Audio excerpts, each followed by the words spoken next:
তো তিনজন বসে যায় শুধাই দি বাবা এই গ্রামটার নাম কি গো? এটা বুবা বলতে পারে না তাই ওই ভাই কিছু করে। ও ভাই এই গ্রামটার নাম কি? কে বলবে? ওরে বাবা রে মাথা নাই রে যাই তো আবার বসে আছে দেখি। ও ভাই এই গ্রামটার নাম কি গো? কি বললি? কি এই গ্রামটার নাম কি? তুই আমাদের গ্রামে এসে মদ খাবি? এই গ্রামটার নাম কি? তোর বাপ ছাগল চুরি করলি বে? এই গ্রামটার নাম কি?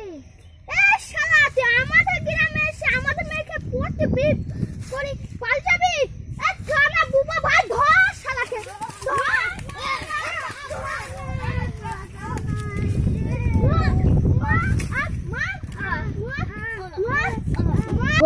মেলা মার হলো আর মারি না। দিদি কানা ভাই তো গাছ চাইতে ঝুম। ও ভাই ও ভাই ও ভাই ও ভাই ও ভাই দিদি কথা মতো কিছু বলছে না। এই এ ভাই ভাই এ ভাই ও ভাই এটা কিছু বলছে না। ও বুবা ভাই এ কিছু তুই তো বুবা শালা যা বাজা বাজা বাজা বাজা সবাই তো বাড়ি চলে গেল আমি আবার থাকি করবো আমিও বাচ্চা যাই বাচ্চা গেল।